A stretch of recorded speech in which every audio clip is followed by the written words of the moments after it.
Welcome back to the State Farm Analyst Desk. We are about to watch two of our top teams, TSM and Team Liquid, face off. And I want to start out on the TSM side of things because we've talked a lot about our top teams, and we will get into what that means for Team Liquid in just a moment. But for TSM, I had some curiosities around the history of this team and kind of what are then fair expectations for the squad in their development.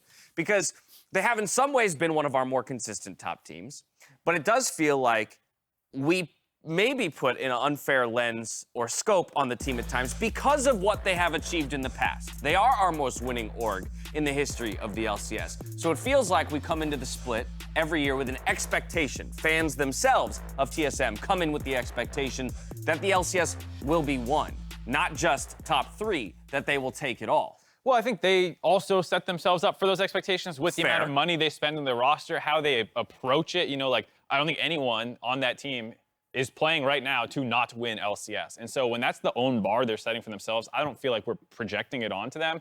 And the history just speaks to how well they used to hit that bar more than anything else, I think. And I think the rest of the league has caught up to them. Team Liquid was a team that was not really a threat for titles back in the day, but they've been incredible the last couple of years. Right. I mean, even their own owner like tweets out things where he's disappointed when they lose to games or teams when they shouldn't. And they constantly talk about how they're like a world-class team. So for them to anything but be first in LCS is like a failure for them as an org. So I definitely feel like they put those expectations on themselves, and we're just following along with that. Yeah, and when we look at the roster, this is a roster of elite players for the most part, right? We have Sword Art, the $5 million or $6 Who's million the not elite import. player? Sorry? Who's the not elite player? Call him out. Hi, I'm not done with my point. Maybe we'll get to that, okay? I'm here for some violence. We have PLE, who I think is playing at a top 2 level. Yeah. You know, I also think top 2 in his position, and I think Huni is top 3 in his position, maybe top 2. So when you look at the roster, you don't look at this and say, oh, this is a team that can't take first. Right? I think it's a team that absolutely can take first. I don't think they've ever looked in the position where it's like, yeah, clearly these guys are the favorites right now. Right. And I think that's why fans have been upset sometimes. So now here's what I want to talk about in the context of, okay, we accept that expectation. Because I'm aligned with you guys, that very much they put that expectation on themselves. We're happy to jump on that train. Okay, great. If that's your stated goal, let's watch you follow through on that. But we've also then looked at them try and experiment, pull out different picks in the mid lane and otherwise, sometimes to success, sometimes to failure. But again, it does feel like, to some degree, we always fall back on the old TSM and their traditional style of winning. Play for late. Don't, look for just the controlled team fights and don't necessarily expand the strategy or the playbook. Yeah, and that's because when they've tried to deviate, it hasn't worked, right? Like, they tried the Viego at the start of the split. They went 1-1 with it. Looked okay. Lee Sin did not look good at all. Lucian did not look good at all. And it's not because of PoE's individual play. It looks like the team's just not comfortable playing when he's not on these ticking time bomb late game control mages. So I think TSM is right to experiment. Just to be super clear, I like that they're saying, hey, look, we have the late game 5 versus 5 front-to-back team fighting down. Let's have some different looks because we need to win multiple best of 5s. And if we only have one strategy, we can get banned out and manipulated in champ select. But I think this is also the reason why it's hard to look at them as the #1 team and the team to beat. That said, they're clearly a top team. I think they're the best when playing in their style, but they need more. Right. I would say the major difference I see between TSM nowadays, previously to back then, outside of mid lane, of course, is the AD carry. Like, honestly, Lost is not bad by any means at all, right? Easily a top 5 AD carry, but I would never argue for him to be a top 1 AD carry, at least this split and even the previous one. Whereas in previous years when TSM was dominant, they've almost always had the best AD carry on top of the best mid laner, sure. But, outside of that, I feel like if they want to become a championship team in North America, Lost needs to step it up. Not because he's bad, but because if you want to be #1, you have to be #1, and you're not there, so. Novel idea. Mark? Well, I don't know. That was exactly where I was going to go about Lost. I think we talk a lot about the play style, but it's not like you can totally ignore individual actual performances as well. After a good week, I think it was 2 weeks ago for Lost, it's been a bit of a come down recently. Well, while TSM is undoubtedly a top team and has been all split long, I do want to, as we watch a bit of their highlights from throughout the split, refocus towards Team Liquid. As we were having a similar conversation, jump-started yesterday between you guys and Crumbs about TL and becoming a top team, and/or just their ability to beat top teams. Yes, there was a fun bet made, but I want to bring the two of you into that same conversation and get your take on Team Liquid as they try and recapture some of that brilliance that they had in spring. Are you more on the Crumbs side of the argument or more on the Kaizen side of the argument? I think they'll be one of the top teams for sure. My man. Just like raw numbers wise, they have like 3 or 4 more chances. And I liked what I've seen out of this weekend with like the Jace play and Core JJ living in top lane. That's what they did in Spring Split to be one of the top teams to make finals, was to play around Alfari. It was awkward to integrate him again when Jenkins was more weak side and there was this moment where I was unsure how the team's gonna play. It feels like they're like, all right, pick some lane dominant crap for Alfari and let's go send Core JJ up there, send Jensen. And I think that's a great play style. I would love to see them commit to that. So clarify that again. What side are you on? So the bet is Crumbs believes that TL cannot beat a top team.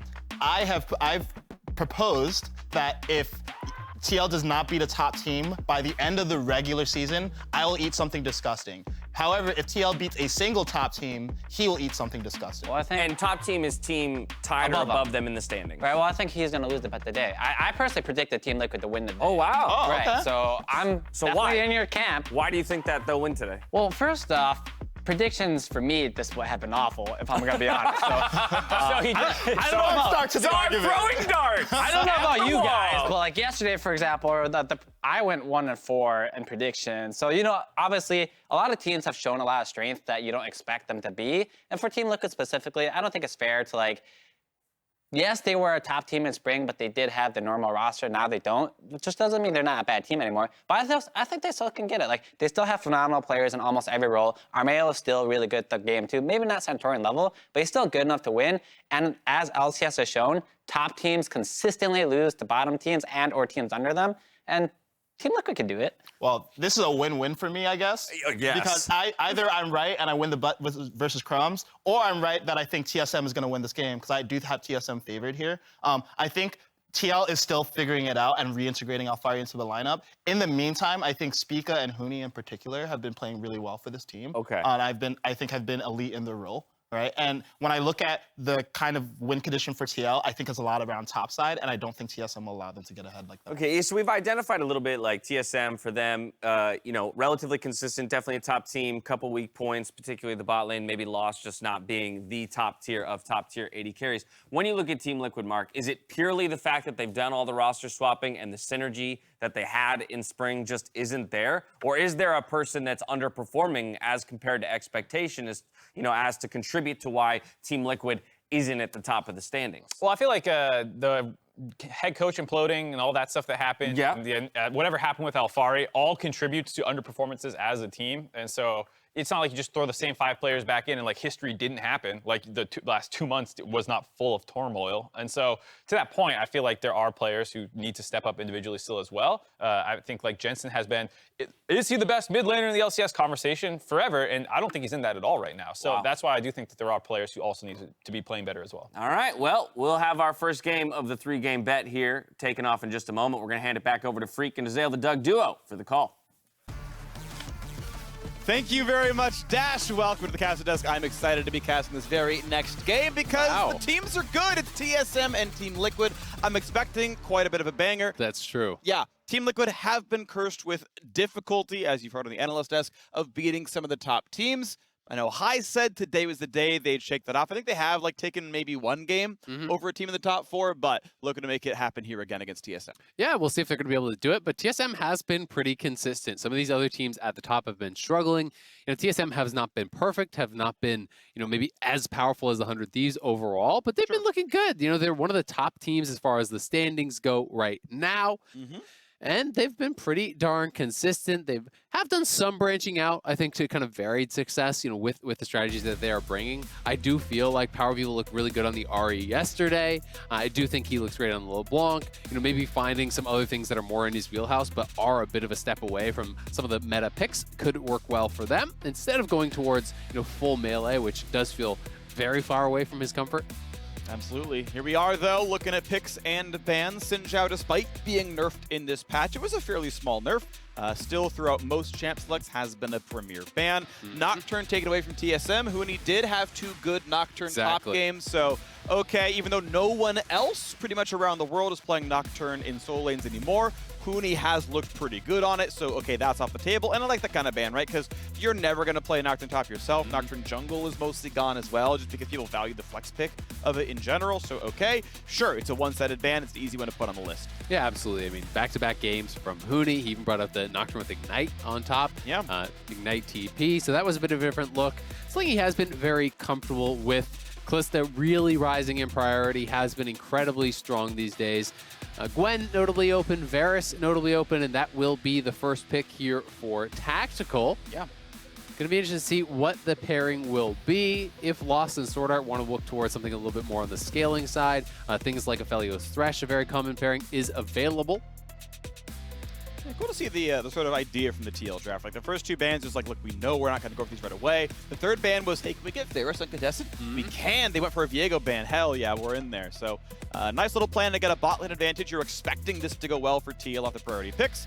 Completely different look, though, for the TSM side. Will they take Thresh away to make Aphelios feel less safe? Yeah, I really like that point because basically, you know, the priority here has been getting the #1 jungler, right? So they grab Aphelios, they grab their half of that bottom lane, but they took the Diana first, which does mean you have the opportunity to steal away the Thresh if you care about it. On the TL side, Core JJ is an incredible Thresh, so I do think it could be a pretty good pairing. I do think it works fairly well with the Varus. Tahm Kench coming through, could be support, could be solo lane. I tend to think it actually just works a lot better in the solo lanes. Yeah, me too. We did see that Huhi actually brought it out as a pairing with Aphelios, played it in support, but it doesn't fill the same role that the old Tahm Kench went with. It's more like a set now than it was like the previous defensive one, where it's really good at scrapping with other melee supports, and it is really good in those brawls, but it doesn't bring the same level of safety. So hard to know, is this going to be solo lane or not? With GP coming through, that's for sure top. So now you're looking mid or support, and I start to feel like Jensen's not the guy to play Tahm Kench mid, which makes me think it is just their bottom lane. Yeah, this pick right now, I think they would have loved to have the flexibility, but they realized, look, Gwen is still up, and Gangplank is our Gwen answer. So worried about that getting grabbed third, and Huni taking over the game top side without a counter pick. So GP is going to be blinded and now answered by Jace. So Huni's still going to have some priority up there. Yeah, a lot of priority. You know, this is a very good matchup, a very aggressive matchup. It does mean Thresh can be banned out, so Aphelios maybe hung out to dry a little bit. We'll see what defensive pairings they want to put with him. You can pair Aphelios with the more aggressive matchups, but it can be difficult at times for him to be as successful without the Thresh, without the old TK, those types of champions. And you do expect Thresh to be banned away here from the TL side. Volibear, so targeting Armeo in the jungle, that's been a pick he has gone to recently. You know, if you're worried about melee pairings, I wouldn't be surprised to see something like Sejuani getting banned out as well by TSM, because that's been another Armeo special that he's played really well on, and works really well with melee solo laners. Which he's going to have some of. We'll see. Well, Thresh taken off the table, as you said. Again, yeah, TL, the Tahm Kench is 90% support down there. There's always a chance Jensen's learned it. I think Tahm Kench is, as we've seen, you know, very good solo laner. Ablazeall's one on it. He's a good top laner too. Volibear off the table. We'll see what's next. I think it's great. I just don't think Jensen's the guy to play it, right? Yeah. You know, like in his career, he's never really gone to the tanks. That's never really been in his wheelhouse. He generally likes to play the more scaling champions. There's your call. Sejuani as called. Yeah, I think it makes a lot of sense. It's a smart ban towards Armeo. It pairs well with the GP, can punish some of these pushing champions like the Jace. Can be difficult for him to escape from those kind of ganks coming through. Will it be another support ban? If it is, I think Nautilus makes sense. Otherwise, you probably just throw a mid lane ban out towards Power of Evil, ban away something like the Azir or the Victor, some sort of comfort. Nautilus, though, is the call there. So targeting the Aphelios, trying to reduce choices, does make sense. Of course, you can go towards like Leona for Sword Art. That's something he's very, very comfortable on. Enchanters would be another option, but I just don't think it's something that he really plays a lot, and it's something that's not really in the meta. So I am just expecting like a standard Leona pick, engage support, pair that alongside him. There you go. That does come through. So then it's just the question of A, what's the jungle pick, and B, what is going to be mid lane? Is there that possibility of Tahm Kench being flexed? I think we're probably looking at some sort of a melee mid coming through, unless it is going to actually be that flex, which would be pretty interesting. You know, I'd be excited to see Jensen play it. We did see Ablazeall do very well on it yesterday. Olaf as a jungle pick makes some sense, but then you would need AP from your mid lane for sure. So Trundle coming through, it's the same thing. I think we're going to get a mage mid, maybe like Orianna or something like that. Victor, Azir, any of those control mages I think makes a lot of sense. It's probably going to be one of those three. Seems likely. I do like Trundle though, and if you ever are in a mono damage type composition, the Leona stacks armor and you're like, that's fine, here's 40% off. It's like you didn't do that in the first place. So it can line up okay when your Trundle Twisted Fate is going to be the lock-in. Interesting. Okay. So a lot of globals. I want to point out the Tom Kench, the new W, the knock-up. It is nowhere close to the range of the old ultimate. It's not global. It's like a regular engage spell. It's like Leona E range. Like it's just a normal skill, right? So Tom Kench no longer global. Varus, yeah, a bit long range, but clearly not global there as well. So a lot of map mobility for Team Liquid. Yeah. On the other side, TSM need themselves a mid laner for Power Revel, so it will be mage on mage, TF versus Azir. As we lock everything else in, Tom Kench in support. See how it goes with Team Liquid. Yeah, I mean, the TF really does change things as far as the style that you're going to play, though, of course, you know, when you're comparing that to some of these other style of mages that I was mentioning, like the Azir, the Orianna, that kind of style, more towards the 5v5. Jensen going to be looking more towards playing side lanes. You have a pretty strong 1-3-1 setup potentially here. You can punish someone like the Jace who wants to push and can maybe bully that 1v1 against the GP, but when you're pushing, you're exposing yourself to that roam from the TF. And Tom Kench, Varus, plus the Trundle is a pretty safe, pretty solid three-man squad there in the middle. But it's going to be up to TSM here, and largely Power of Evil, to keep Jensen locked in lane. You do that through pushing, you do that through winning the 1v1, make it difficult for Jensen to move from his lane to try to punish Huni, because that unlocks Huni to play aggressive and win his 1v1. So it's all kind of connected here, and I think that you have to see TSM playing from the advantage, you know, in these 1v1s, really trying to lock their opponents down so that that Huni can be unlocked to kind of go crazy.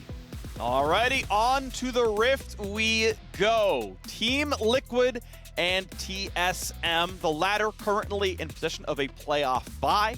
There are 7 games still to play and only 2 between these two teams. We'll see if TL can get a hit back and maybe wrest that position away by the end of the regular season. See if they can make it happen. It's going to be a fun one. A bit of a different look in Champ Select here as well. I am a big Trundle fan. I think he's a great jungler. Cool to see him for sure on the Rift. Nice to see more variation in mid as well with Twisted Fate coming through. And just a fun, volatile matchup, right? Huni and Alfari are outstanding laners here, and Alfari, who typically wins almost every lane he's in, is up against the Jace. That could be tough. Really can. A lot of the range matchups are the most difficult ones for GP.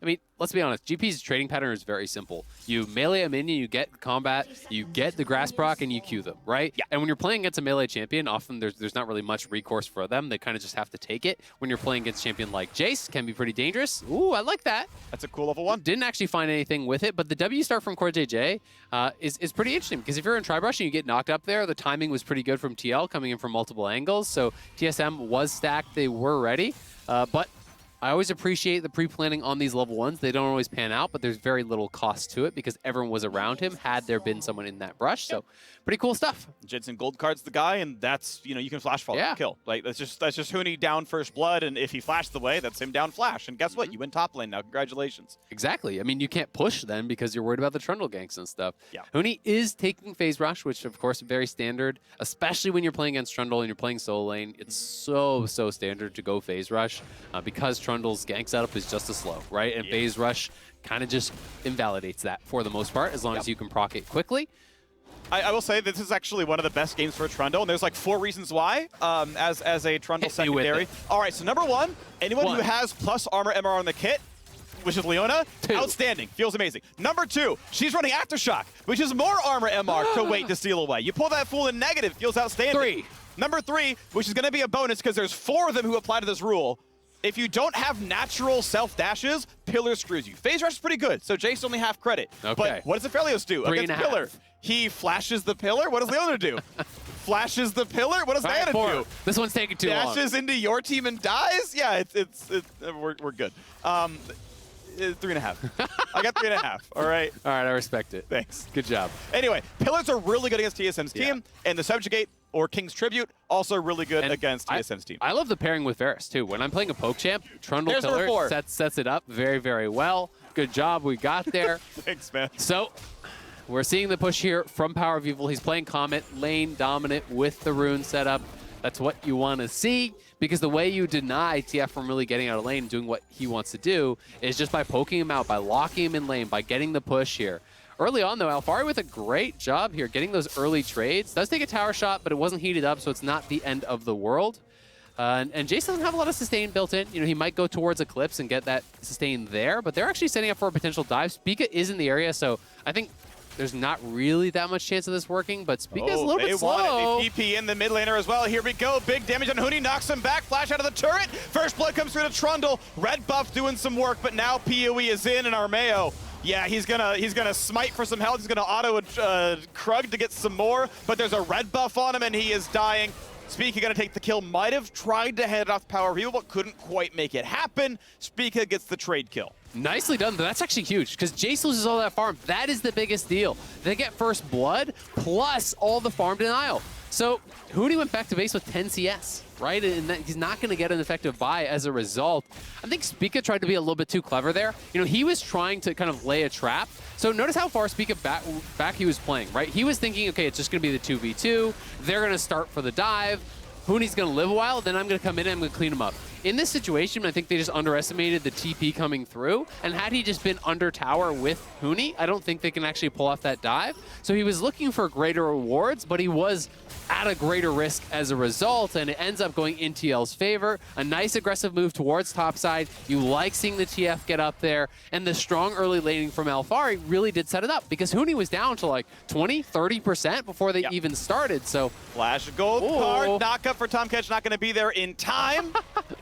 Good sidestep. Power Reveal did have to flash it, of course, didn't get to use a soldier for that one, so that is Summoner down. Yeah, it's also Gorgeous Flash, though. He flashed for the W to get in range, because the early ranks of the W, you know, it's really short range. So, you know, he did flash in to try to follow it up. It is the two flashes traded there for just the one of Power for Evil. So, not too bad on the TSM side, but I like the aggressive moves here from TL. That has been something they've been criticized for. He's here again. Armeo times the Q between turret shots. Doesn't take any aggro. And here's Armeo. Here's Core JJ. Tactical, you know, 1v1. Enjoy that one. Huni just gets out of the way. Spica around. Top lane turret almost down a plate. But both supports are here. It's a 2v2 top lane. We got lane swaps back as Tactical gets rooted and walks away. Oh, Court. Yeah, that's going to spot him. Huni is just having a really tough time. I mean, he's out of corrupting potions, charges. He has no TP. So every little bit of poke here is dangerous, and that's why TSM is staying around for so long. They know they need to get him this wave. They need to get him some sort of reset timing here. Jace from behind against GP is so tough, because if you can't win the all-in, if you can't step forward and threaten that, then GP can pull off that same kind of trading pattern where you're just queuing him on cooldown and taking these short trades and slowly whittling him down, because the Jace doesn't really have the built-in sustain. But Sword Art and Spica cover him. He gets the reset. The wave is in the middle, so it's not that bad. But he is still playing from behind, and this was supposed to be this position of power. But TL really did a great job with that early dive and kind of flipped the matchup on its head after some great laning from Alphari. And meanwhile, bot lane is interesting. Obviously, Tactical had a great recall off. Longsword plus tier feels really good, but first item Vamp Scepter for Lost I think makes a lot of sense, because you are against this Varus poke. You don't have a good way of dodging it. You will get whittled down. Like, the man's got tier. He's not ooming before your health bar runs out. So I don't know if it means full shield bow or sitting on Vamp for the entire game. But, you know, kind of needs it to withstand this lane, so I think it's the right choice. Yeah, we've been seeing more shield bow rush on Ophelio, so I do think it's going to be the option here. I think it's just going to be full shield bow into Zeal item, IE third, or maybe LDR, depending on how much armor is actually built up. But it's just a very effective item, you know, especially when you're playing without a more defensive support. I think you need the ability to be a little bit more tanky, to be able to sustain through some of this stuff and hopefully survive through the dive. He's obviously playing Cleanse, but that shield bow proc will be quite valuable if they do try to dive into the back line and take him down. Yeah. Gale Force could have been valuable in the sense that he can get over pillars and whatnot, and, you know, kind of build some space there as you're getting knocked around. But yes, you know, with Cleanse, with Shield Bow, he's like, well, TF's ulting onto me, need to cleanse the gold card. All right, Tactical's going to poke me out of lane. That's going to be rough. GP ult, like, there's no counterplay. I'm just going to take damage. So, okay, let's keep the health bar high. And yeah, definitely makes sense in the team comp. Glad to see we've got some really good kind of options here as far as Mythics. I think that has been really good for AD carries in most positions, at least for most of them. So cool to see. And now we've got to fight for a bottom scuttle. But Spica and Sorta are here, and Armeo, despite having some bot pressure, well, it might be a little bit tougher, but Core JJ's on the way. P with mid control makes that a little bit harder, but the reinforcements are here first. Pillar comes down, does not reveal Fog of War, but makes it not easy to walk in. And ultimately, as the top laners trade back and forth, bot scuttle will go to Team Liquid. The gold game is 1,200 to their favor. And until Huni can get into a position where he can take, effective long extended trades, the matchup is going to stay bad because you always will lose the short trade. Jace really does win out when you are then winning the subsequent trade, right? He Qs you, you Q him, you jump in on him. Most of the damage is front-loaded there from GP, so you've got to be in a position where you can take those aggressive moves, but Huni just is not. So he's just in survival mode right now. Still does not have TP. And Jensen is 6. Of course, he's kind of locked in lane this second, so he can't just make a move immediately. But, Jensen could be making a roam towards top side in the foreseeable future with that ultimate. So top is pushed in, and Alfari walks his way down because guess what? The Rift Herald has spawned. It's 8 minutes in, and Armeo wants it. Fights it from the brush, gets rid of the control ward, and has teammates around. Eats some honey fruit, keeps going. His smite is not up for a little while. He did go for all 5 smites pretty quickly, so even though his next one's 900, doesn't have it just yet. But no one's around. They don't have vision into that top right side, but ultimately either they knew Speak was somewhere else or they didn't think he'd be there. And they get the first Rift Herald, no problem. CoreJJ walks over to mid, and we're going to have a pretty early Rift Herald summon to knock down some turret plates. Keep in mind, top lane's already down 1 plate. Bot lane has taken a bit of damage, though hasn't been farmed yet. We'll see what happens. Good cross-map play by TSM. Speak going to go for this one. Yep, going to be able to get something back. If you're not in position to challenge the dragon, don't even bother. Instead, focusing down here towards bot. We'll see if they can get a plate or anything, but it probably will just be a reset. They do have a pretty big minion wave, so Lost stepping forward, trying to get a little bit of chip damage, and we'll see if he can actually knock down that tower. With all the ranged minions, doesn't take too many autos, but CoreJJ is trying to threaten the all-in, trying to push him back, and I don't know if he still has the assist tag or not. He still does. Okay, that's good. Cool. All right. 160 gold earned, a little bit of money in the pockets. You can see the game is still at right about 1K, so not huge. Right now, TL do not have a lot of vision control of the brush. They're not sure where Leona is someone getting trapped. CoreJJ level 5 means it is a little bit fearful for Varus. You can see how far back he's playing, has no idea anything but that front brush where the Leona might be. Defensive control spots the river, okay, but a blast plan can still shortcut that somewhat. How far back are we playing? Sword Art makes sure to never reveal on the wave in this recall. Tactical says, okay, did I get anything out of this one? Did it stack my tier? No, it didn't. Okay, they're not in that brush. Cool, I can take this wave. But brush 3, we don't know about this one yet. CoreJJ still not level 6, so play it safe. Yeah. Poke lost a bit, but we still don't know where Sword Art is. Yeah, it's really interesting, and Sword Art is pretty committed to this play. Will step out now. And I'm going to be interested to see how CoreJJ kind of plays in the team fights, right? Does he dive in aggressively, try to use the Devour offensively, or is he just going to sit on tactical, use the W in place to try to peel, to try to eat up his ally, give him that big shield that comes with the Devour now. Of course, it is an extremely long cooldown. It's like nearly 2 minutes, I think, at rank 1. So, the uses are few and far between, but when you're looking at, Diana plus Leona, that is very scary for a Varus who has no cleanse. So I do think Tahm Kench is going to have to try to play defensively and utilize that ult to really save his marksman. Nice by Armeo, takes away the big chicken. Level 7 on both junglers. Has been a somewhat low farm game for the junglers. They've been really busy holding up lanes. Not horrible, just, they've been busy, right? They've had to help the team out, so a little bit under what they would have liked to have been if they had the chance to free farm, but moving around nicely. Divine Sundra coming in first. Looks like free boots and Armeo on his way towards Mercury Treads as he's making his build come through. Alfari sitting on a 15 CS lead, pretty clean up in the top side. That ward is good. The barrel, I believe it was, spot speaking, but in a, he's just got a ward chilling right there on the brush. Not going to be a problem. Knows to play it safely, not going to play up until he's got any support here. Nice try in the poke, can't quite get it. Yeah, just kind of wasting Spica's time. You notice every time he starts recalling, he starts edging forward as though he doesn't know. Yeah. And then as soon as the recall is going, he stops, he backs it up. So he's just trying to waste his time as much as possible. Like, he knows he's still there. Now he knows for sure he's still there, spotted on the ward. So this is a good move here from Alfari. Also holding the wave so that Huni couldn't fully reset to give him the safety to recall there as well. That's just more time wasted up on that top side. Alfari, known as an absolute lane monster, has remained true here. Huni picked for the matchup, but the team coordination, the strong early laning got the advantage for TL, and they're just kind of sitting comfortably at this point. TSM, though, do have really good scaling. I mean, you have a Phelios and a Zir, you have Diana. These are all really great late-game champs. But TL going to drop the Herald on bot, go for the invade at the same time, and try to get a little bit of both. Okay, blue buff underway. Spica says, okay, I can get this Gromp safely, but now with CoreJJ's ward, he knows where the other two are. Smite is easy. Again, 900 plus a chomp is a pretty reliable one. Knocks down the defensive wards from the rest of TSM, and they can still threaten this one. You can see bot lane turret very, very low. The Herald charge did nicely. Farmed plates number 2 and 3. Shield bow is done for Lost, has completed that one. Not all the way to Mythic here on Tactical side, as they are within about 10 CS of each other. A little bit more to farm for Lost. It should be about a 6 CSD if he last hits it all well, and then we can keep on moving forward. Yeah, everything pretty even as far as that does go, especially when you consider Lost was just zoned off some of that farm because they were threatening that wraparound, had to wait for Spica, had to wait for Sword Art to get down there for him to be able to get access, but he's going to be farming pretty comfortably. And we'll see where TL wants to go on this reset, if he'll be straight back towards bot, if they want to try to make a move towards top and look to try to punish here whatsoever. Huni at least getting the push now. Does get a plate down. I'm not sure if he had the tag for gold off of that turret plating, so unfortunately he doesn't get that. But he's still sitting in a bit of a tough spot. I mean, you know, when you do fall behind as Jace, one of the difficulties with this champion is that you don't have a tremendous amount of kind of comeback mechanics. You can group and poke and try to play it through that, but GP is going to be strong in the side lane, and you're always going to have to contend with the threat of TF joining in. So it's going to be difficult for Huni to really get a lot of work done in these side lanes.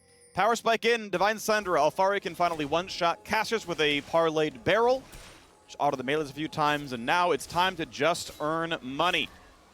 Looking at the game so far, Gangplank off his early dominance has been looking good. Again, the CS lead now closer to 20, so has been continuing to accrue an advantage. The Mythic not done for Huni. Teleport difference here. Huni can join. Alfari can only ult.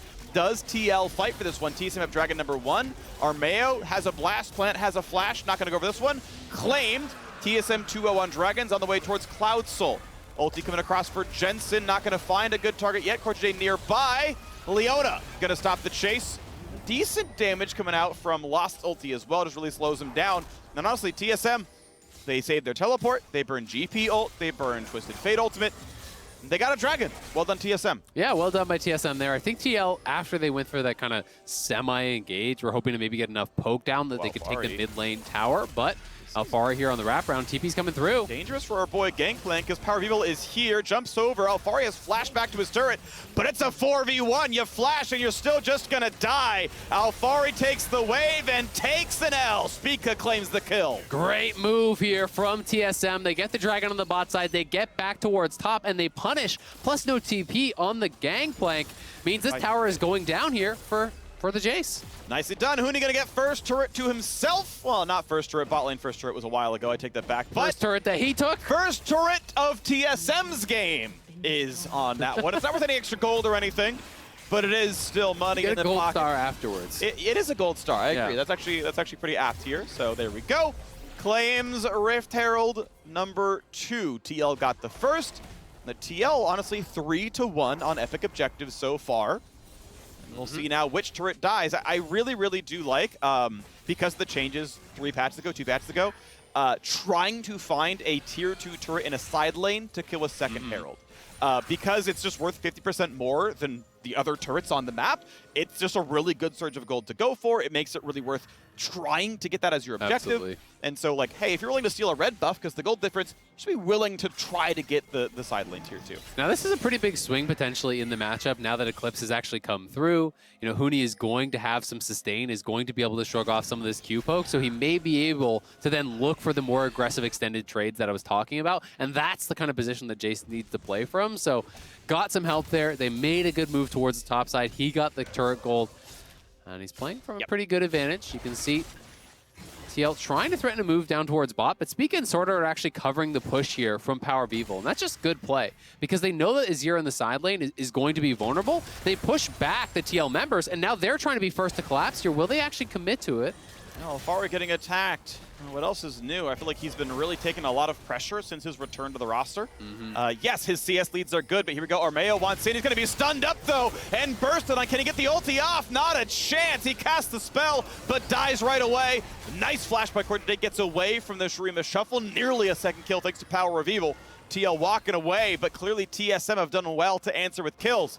Gold difference still TL's favor, but TSM have control of the map, but they've got the Dragons. And I think it's going to be Herald mid. Yeah, they just want to get this tier 1 knocked down here. Huni on the collapse, so he's on the wraparound. And TSM have just done so well in this bottom quadrant of the map here over the last couple minutes. You know, pushing back multiple members, keeping Power of Evil safe, and then showing, backing off and kind of pretending that they had recalled, that they had reset to lay that trap for Armeo. So, you know, playing around the fact that they know TL wanted to go for the Azir.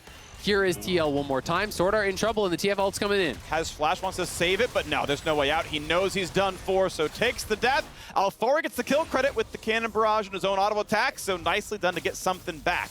But look at this, Huni is still on the split push.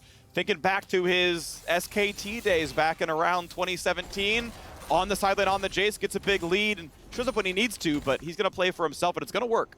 Yeah, they're trying to punish TL every time they look for one of these moves. You know, you see Tom Kench down there, the TF ult comes through, Huni knows he can push up, knows he is safe to shove in, deny some waves. And it's just kind of been this split map situation. You know, you just look at the vision line here.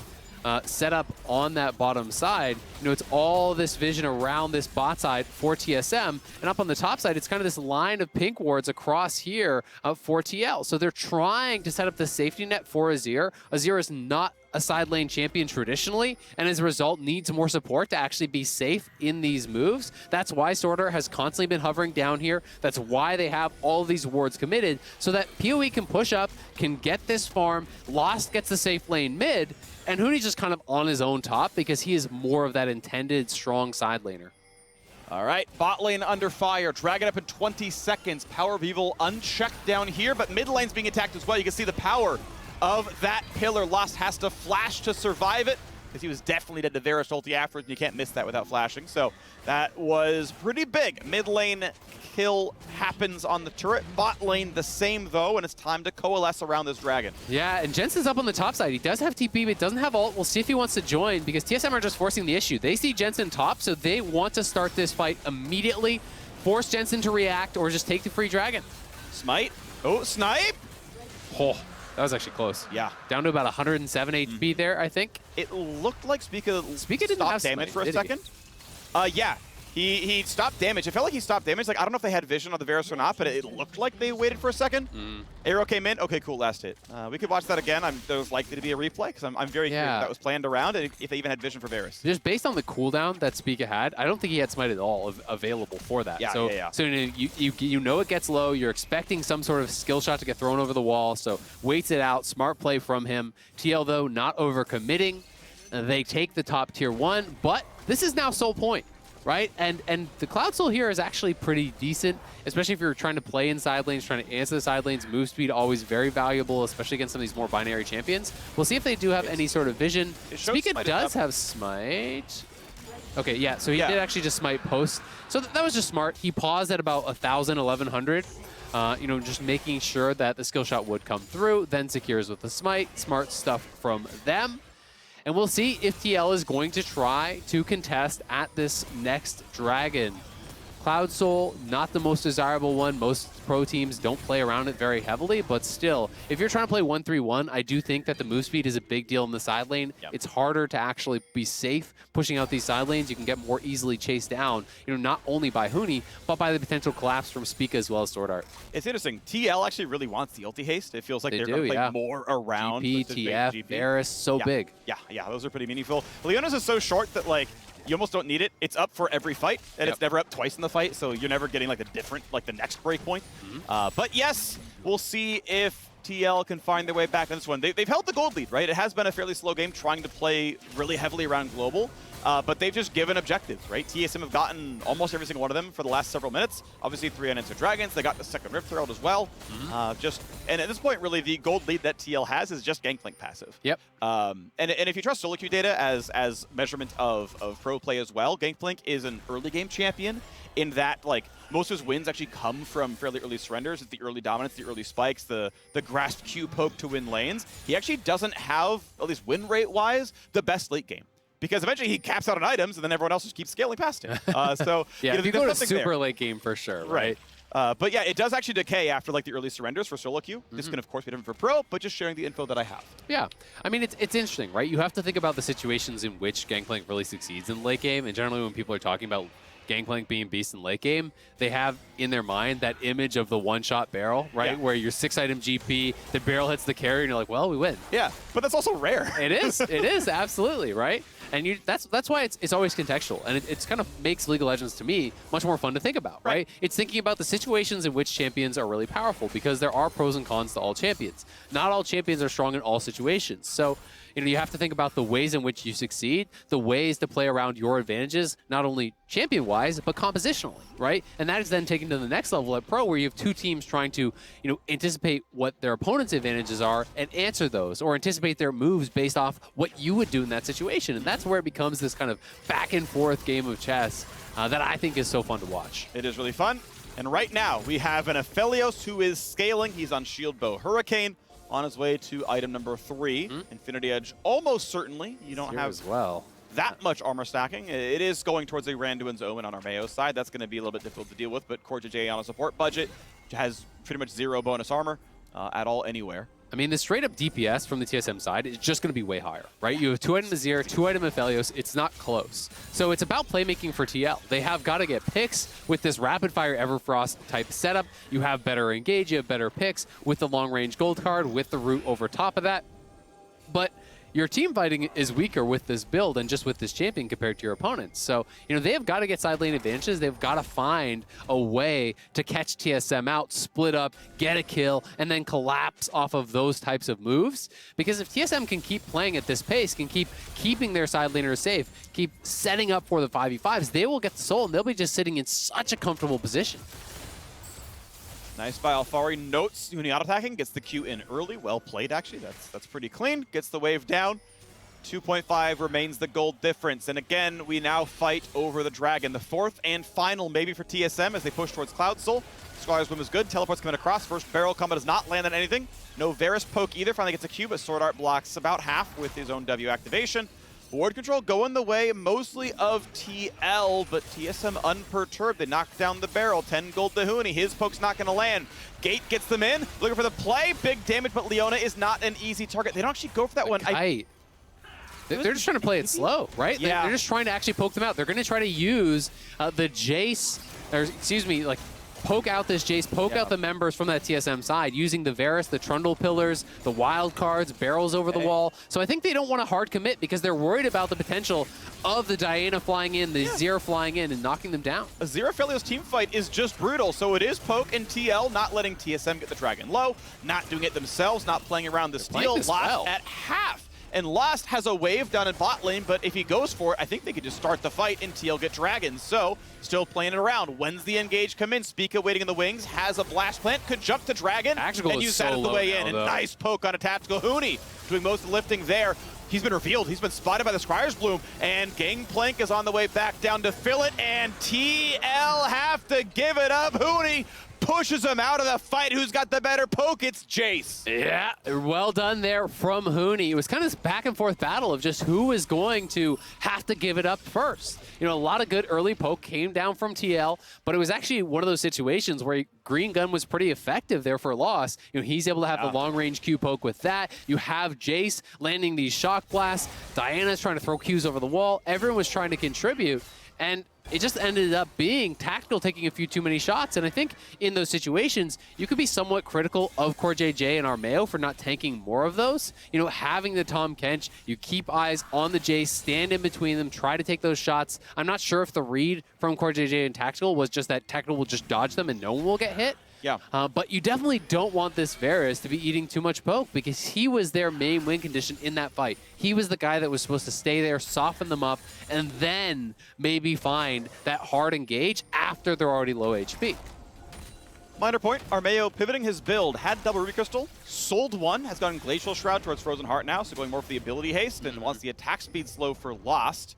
I find that interesting. Lichbane is done, plus Rapid Fire Cannon in for Jensen. That's looking good. But we have QSS in for PoE, looking good so far for TSM.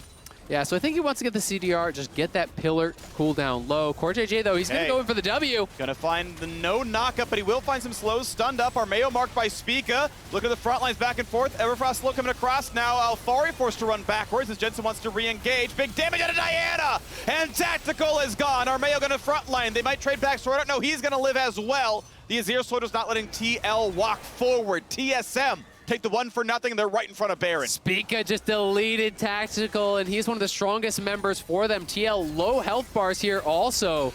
The lock having come through there from CoreJJ. He saw the Shock Blast coming in, couldn't dodge it. Oh, that's actually quite a lot of damage there. The gold card with the rapid fire That wasn't coming even stacked deck. through. That was just those. He is a Lich Bane completed. So that is the real big deal there. The poke from Jensen, pretty significant when he can land it, and that's going to dissuade them from going any further. But we've seen how dangerous it is for Tactical. You know, CoreJJ wasn't there to devour him, to actually keep him safe, and Tactical uses the flash, just ends up going down. And the most concerning part about that is it wasn't even flash off of Spica Power of Evil to actually kill him, right? You know, he got caught out, he got taken down. We can see this one more time. Trying to use the GP ulti to set up for the TK. The fight on this side was largely just kind of an exchange as Booney comes through, but it is Tactical on the side here trying to flash the Azir wall, but that Azir wall late in the game, very, very wide. And back to live, we can see that they are on the Baron. It has been spotted. TF ult was popped, so TL are coming. 5v5, this could decide the game. Tactical comes in, ult's gonna miss, 3k health, found down, scooped in, Power of Evil! How about the power of a double kill for your jungler? TL are kicked out of the river. 1 kill for Armeo, it's not gonna be enough. They are getting slaughtered, running away for their lives. TSM have shown up to play. What a turn there from TSM off the Baron. They knew Tactical did not have his flash from the previous play. Power of Evil with the flash up, I called it out, and he flashes in and just erases TL, sweeping them in. They don't go for the 50-50, they go for the turn, and make no doubt about it, they get the Baron, they get the kills, and they have full control of this game. Soul in their pockets, they are cruising. All right, clear away of Honda Performance play, and as you mentioned, the turn is All good. eyes on PoE. Flash scoop on 3. Yeah, that is just so nicely done. Sword Art setting it up. He gets onto Tactical. Tactical is locked down. CoreJJ was there as well.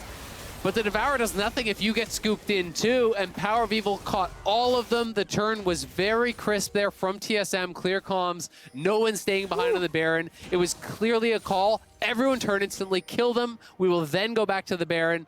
And they have gotten themselves in a really strong position as a result of it. TL close in gold, but compositionally struggling. They haven't been able to get significant advantages in the side lane for quite some time. They are playing this more split pushy style of comp, and TSM feels like they've just outscaled them in the 5v5. The QSS even coming through here from Power of Evil. Stopwatch on Lost. They want to play it safe. They're happy to hit the tankiest member on the squad. Stun's gonna land. Armeo, though, got the ulti off. He's got too much durability. He'll survive it. But the turret's getting destroyed. Bot lane's already under fire, and they're ready to keep on going in. Huey's gonna summon a turret in mid to keep the siege going. Still a minute 40 on the Red Bull Baron power play, and this is gonna be a lot done. Probably these 2 inhibs, and maybe the game itself. Depends how aggressively they want to play it. Elder Dragon in a minute means you might have to be careful about how aggressively you play, because that's gonna be a game-ending buff in itself. Yep. And we do see that there was a trade on the top side. Alfari pushing up there. But TSM don't care. They just want to take this second inhibitor here. I think they will probably fall back towards the Elder, because if you get wiped and give over Elder, that's a win condition for TL. We'll see how aggressively TSM want to play this, though. Lost takes a bit of poke that will be double inhib, and yeah, the pillar does not ever really stop Azir. I like Recall's this. coming in for a couple. Those with TP, I believe, are the ones doing it. Now, Fail's going to take his recall as well. Infinity Edge, likely to be why he's doing it. And it's time to play for the Elder Dragon. And I mean, just look at the vision, right? You know, this kind of tells it all. The bot side of the jungle, there's nothing. You look at the map as a whole. Where's the furthest ward forward? It's in their base. It's this ward right here. So they can't see anything. No shot at really getting out here without just kind of making a mad dash towards it. They can pop the TF ult for reveal and try to play off of that. And they know they're in the pit. They know that they're around here, and they are making their way over. I mean, how do you handle the TSM bot side? It's TSM and 4 wrap. wards, all this giving vision. And they can try to walk in, but how do you stop it? Maybe a miracle steal. Armeo has his smite, has his ult. Gonna walk into the front line, chunked down to half because PoE sees him. No Shock Blast yet. Yeah, Spica waiting around, doesn't find the battle. But TSM would rather not coin flip the smite. They'd rather just take the kills. But Spica played that so well. He baited out Jensen's ult to try to engage on him, and he just rocket belted to safety. So now they don't even have that to reach backline. So how do you get to Lost and PoE? It's all up to Tactical for the poke here, and he has got to be on point. Mid push in, double TP for TSM. Even if they lose Dragon, they get TP into the base and just kill it right then. So they're waiting around, they're getting some time. Ult comes across, Zonia's early for Spica, gets away from the barrel. Armeo down to 500 health, needs an ult target to get his health back up. He's not in range, that Corja J is low. And one shot will kill the man, but Spica is low as well. They've got to be a bit careful. TL playing the poke pretty nicely. GP separates, Spica has a flash out. He can QE in. Can he get the Elder? Oh, Aphelios sets up for 2. Dragon goes over to Trundle, but is it going to be enough? Of course it is not. The kills came in first. Lost picked up so much. The quadra kill for Huni. We've seen it before, and he TPs into the base. He and Power of Evil, 12-4 in kills. Ready to go for the Nexus turrets, and TSM continue to just knock down Team Liquid game after game. What an incredible final fight. They're so back and forth. TL getting multiple TSM members very low with the poke coming through from Varus, but TSM, they land that massive Aphelios ultimate. Yeah. Tony flying in, he's been nailing shock blasts, and they dominated in the team fights. Very clear calls on when to turn for fight, when to commit for the objectives, and that felt like such a clean performance from TSM around those objectives. When you look towards the Baron, take the turn there. When you look towards the commitment on the fight, they're getting poked out, and when you're playing against these long-range comps that want to play it slow, you have got to be on the same page. When you go, everyone must go. TSM did that so damn well there. Damn, Power Evil is so good at his ear. Yeah, he is.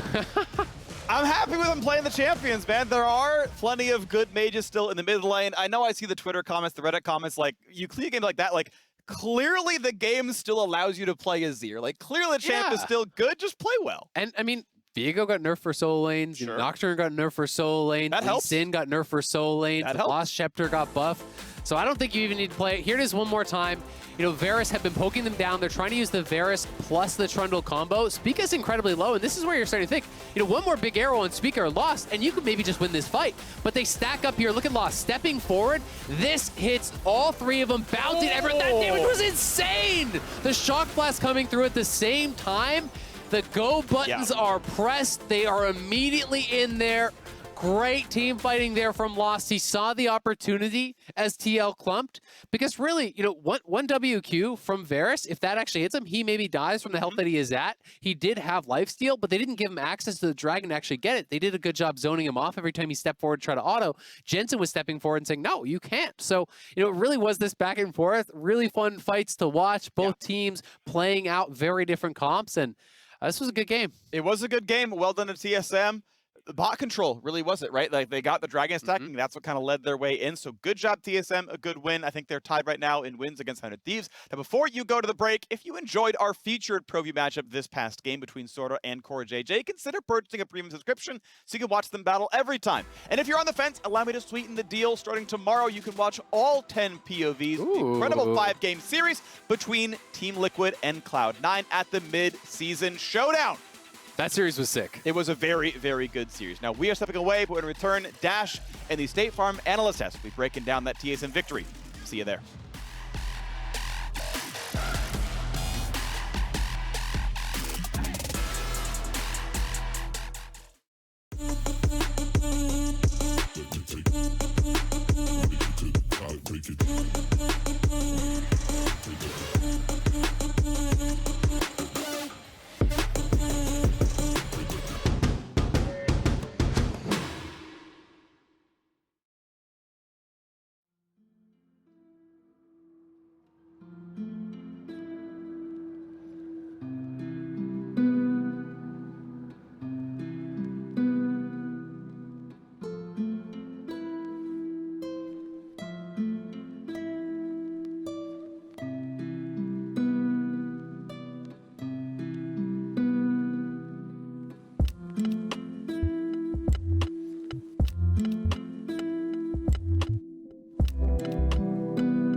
Welcome back to the State Farm Analyst Desk. TSM comes out on top over Team Liquid, and very glad we had the conversation we did right before the game because it felt like TSM in a lot of ways won in similar fashion. Just exist on the Rift, specifically around global objectives, and win because you're better at those team fights when they do come.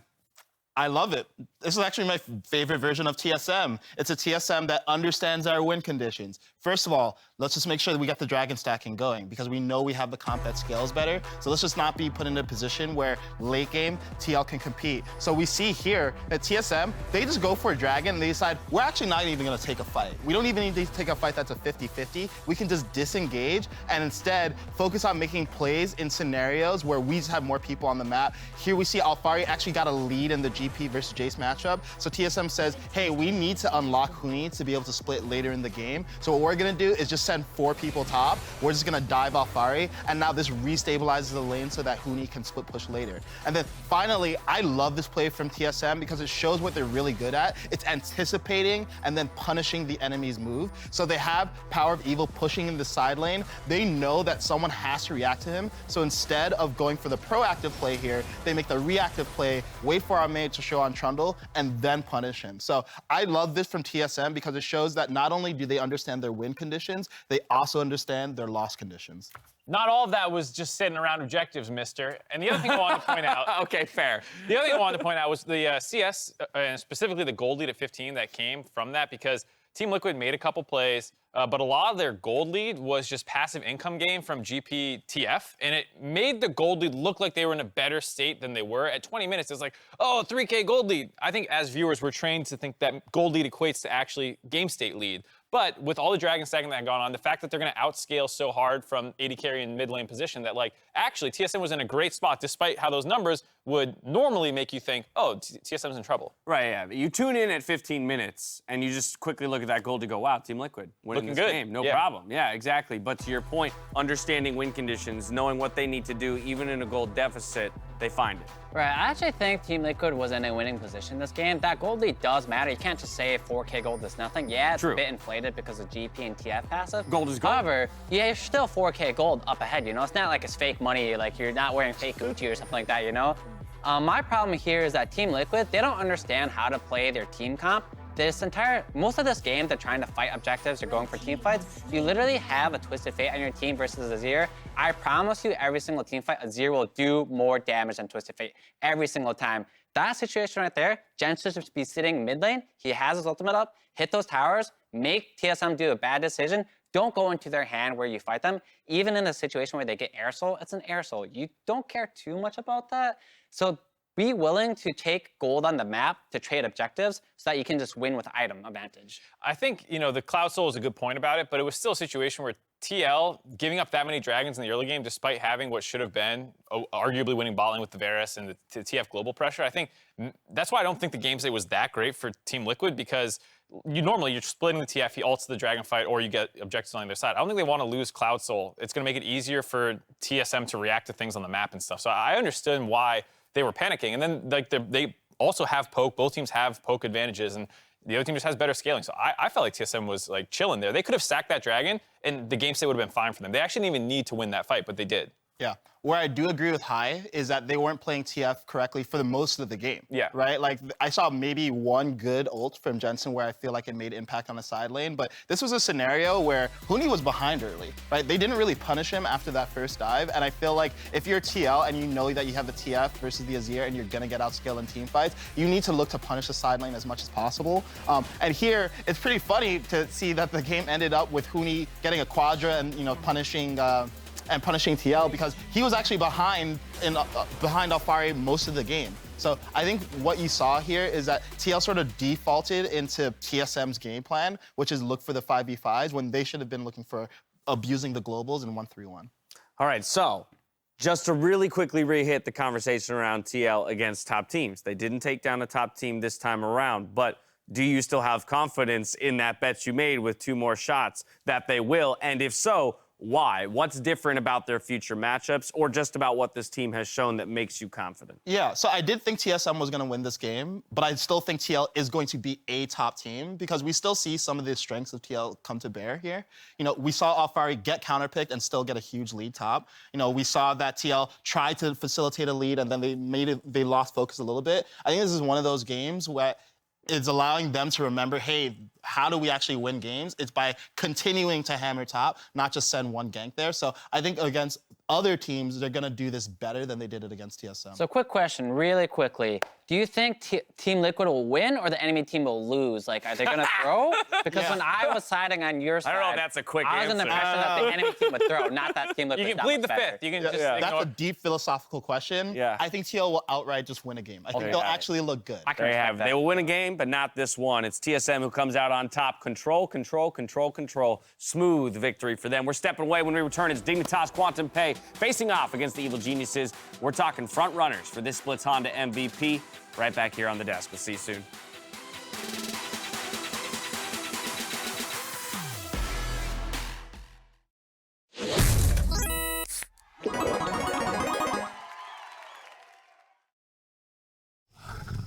Lion! Ah, yes, the king of the jungle.